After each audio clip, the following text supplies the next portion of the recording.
کیا ایرانی صدر ابراہیم رئیسی کو قتل کیا گیا ہے یا کہ واقعی ان کی ہیلی کاپٹر کریش میں موت ہوئی ہے؟ اگر ان کو ایکچولی میں اسیسینیٹ بھی کیا گیا ہے تو کیا اس کے پیچھے فیکٹرز ہو سکتے ہیں؟ رشیا اور یوکرین کی کانفلکٹ کے اندر جہاں پہ پوری دنیا جو ہے یوکرین کے ساتھ کھڑی ہے، وہاں پہ صرف ایک ملک ہے جو کہ رشیا کے ساتھ کھڑا رہا ہے۔ ڈسپائٹ دی سینکشنز آن ایران نے $10 ارب کے پاکستان کے ساتھ معاہدے سائن کیے۔ تو ایسا کیسے ہو سکتا تھا کہ امریکہ کو یا اسرائیل کو ایران کی یہ بڑھتی ڈومیننس جو ہے وہ تھریٹن نہ کرتی؟ از اٹ پاسبل کہ یہ جواب جو ہے اسرائیل کی جانب سے آیا ہو؟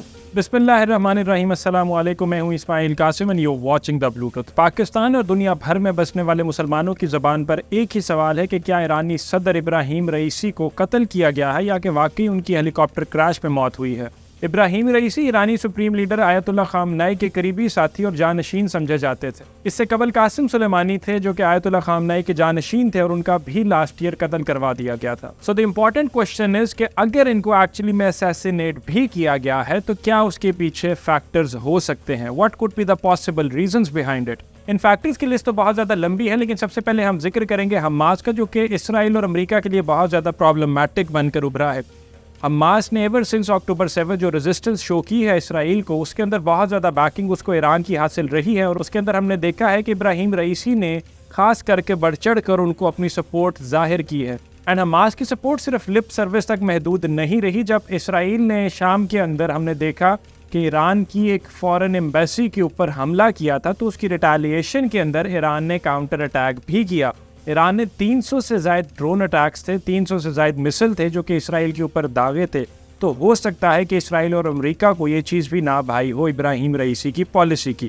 یہاں سے ہٹ کر ہم جاتے ہیں 3 سال پہلے، جب ابراہیم رئیسی پہلی دفعہ پاور میں آئے تھے۔ وہ ایک ایسا ایرا تھا جس ٹائم ایران جو تھا US سینکشنز کی وجہ سے پوری دنیا سے کٹ کر رہ گیا تھا، اور اس کی فورن پالیسی جو تھی وہ برے طریقے سے ٹوٹ کر رہ گئی تھی۔ کسی بھی ملک کے ساتھ ان کے تعلقات جو تھے وہ ٹھیک نہیں چل رہے تھے، لیکن ابراہیم رئیسی نے انشور کیا کہ نہ صرف رشیا، نہ صرف چائنا جو کہ US کے ایلائز نہیں بلکہ ان کے ایڈورسریز ہیں، ان سے ہٹ کر انہوں نے یورپ سے ہوتے ہوئے، ایشیا سے ہوتے ہوئے افریقہ تک میں جا کے دوسرے ممالک سے ملاقات کی، وہاں کے لیڈران سے بات چیت کی، اور ساتھ ہی ساتھ انویسٹمنٹ ڈیلز کو بھی سائن کیا۔ So these are some of the moves on the foreign policy front جو کہ ہو سکتا ہے کہ اسرائیل اور امریکہ کو نہ بھائے ہوں۔ ان کی سب سے بڑی سفارتی جیت تو مارچ 2023 کے اندر ہوئی تھی، جب 10 سالہ ڈیڈ لاک کے بعد ایران کے سعودیہ کے ساتھ ڈپلومیٹک ٹائز جو تھے وہ بحال ہوئے تھے۔ ایک اور کانٹیکسٹ میں اس کو دیکھیں تو رشیا اور یوکرین کی کانفلکٹ کے اندر جہاں پہ پوری دنیا جو ہے یوکرین کے ساتھ کھڑی ہے، وہاں پہ صرف ایک ملک ہے جو کہ رشیا کے ساتھ کھڑا رہا ہے، اور وہ ہے ایران۔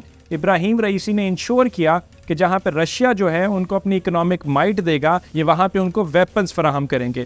جہاں پہ یورپ اور نیٹو جو ہے یوکرین کو ویپنز فراہم کر رہا ہے، وہاں پہ ایران اپنے ڈرون سپلائی کر رہا ہے رشیا کو۔ Add to it another diplomatic brilliance کہ ابراہیم رئیسی نے 11 سالوں بعد سیریا کا ٹور کیا۔ یہ پچھلے 11 سالوں کے اندر کسی بھی ایرانین لیڈر کا پہلا ٹور ہے اس وار ٹارن سیریا کا۔ سیرین سول وار کے اندر ہمیں یہ چیز کو بھی سمجھنا ہے کہ رشیا کا بہت زیادہ انفلوئنس رہا ہے۔ اس کے علاوہ ہو سکتا ہے کہ ابراہیم رئیسی کا دورہ پاکستان ہو، وہ بھی ایک فیکٹر بنا ہو ان کے ڈاؤن فال کے اندر۔ $10 ارب کے جو معاہدے پاکستان کے ساتھ وہ سائن کر کے گئے ہیں، یہ امریکہ کے لیے فیوریبل نہیں تھے۔ امریکہ نے بارہا یہ باور کروایا ہے کہ پاکستان کے ایران کے ساتھ کوئی تعلقات نہیں ہو سکتے، بٹ ڈسپائٹ دی سینکشنز آن ایران نے $10 ارب کے پاکستان کے ساتھ معاہدے سائن کیے۔ اور امریکہ کے ڈس اپروولس کی ہی بات ہو رہی ہے ایران کے کانٹیکسٹ کے اندر، تو یہاں پہ انڈیا کا ذکر کرنا بھی بہت زیادہ ضروری ہے۔ ریسنٹلی جو چابہار پورٹ ایران نے انڈیا کے نام کی اگلے 10 سال کے لیے، اس کے اوپر بھی امریکہ کا ایک خاص سٹانس سامنے آیا تھا اور بڑا اسٹرکٹ انہوں نے رد عمل ظاہر کیا تھا۔ اور ریجنل کنیکٹیویٹی کی اس دوڑ کے اندر ابراہیم رئیسی نے افغانستان اور کارز کو بھی شامل کر لیا تھا۔ ایک ٹریڈ روٹ بنایا جا رہا تھا جو کہ قازقستان افغانستان سے ہوتے ہوئے ایران کو جس نے لنک کرنا تھا، اور یہ بھی ابراہیم رئیسی کی ہی بریلینس تھی۔ سو آل ان آل اگر ہم ابراہیم رئیسی کی بریلینس کی امبریلا کو دیکھیں تو ایک ایسے ملک کو جس کو آئسولیشن کا سامنا تھا، امریکہ کی سینکشنز اس کے سر پر منڈلا رہی تھی، اس نے ان سب چیزوں کو، فیکٹرز کو اگنور کرتے ہوئے ایک ریجنل ہیجمون بنا کر رکھ دیا تھا ایران کو۔ سو ایسا کیسے ہو سکتا تھا کہ امریکہ کو یا اسرائیل کو ایران کی یہ بڑھتی ڈومیننس جو ہے وہ تھریٹن نہ کرتی؟ اس کے اندر ہمیں یہاں پہ 2 امپورٹنٹ فیکٹرز کو بھی انڈرسٹینڈ کرنا ہے۔ ایک تو یہ کہ اسرائیل نے بڑا کلیئرلی مینشن کیا تھا کہ ایران نے جو ان کے اوپر ایئر سٹرائکس کی ہیں، جو انہوں نے جس کو ریٹیلیٹ کرنے کا وعدہ کیا تھا، انہوں نے کہا تھا کہ ہم اس کا جواب ضرور دیں گے۔ کس کانٹیکسٹ میں ہوتا ہے that remains to be seen. تو is it possible کہ یہ جواب جو ہے اسرائیل کی جانب سے آیا ہو؟ سیکنڈلی، کیا انڈیا اس کے اندر کوئی رول پلے کر سکتا ہے as a proxy to America? Because امریکہ کا بھارت جو ہے وہ بڑا اسٹریٹجک ایلائی رہا ہے. ملٹری اسسٹنس، سیمی کنڈکٹر سے ہٹ کر ڈیفنس میکنزم کی جو ڈیلز ہیں اس کے اندر ہم نے ایک چیز فیکٹر جو سامنے آیا ہے جس کی سوشل میڈیا پر بہت زیادہ گردش رہی ہے، وہ یہ ہے کہ جب ابراہیم رئیسی کا طیارہ جو ہے وہ فلائٹ پکڑنے والا تھا تو وہاں پہ ایک انڈین کو بھی دیکھا گیا تھا. So is there a possible connection between the two? That also remains to be seen. So to conclude, it can be stated that Ibrahim Raisi will be remembered as one of the greatest leaders of Iran.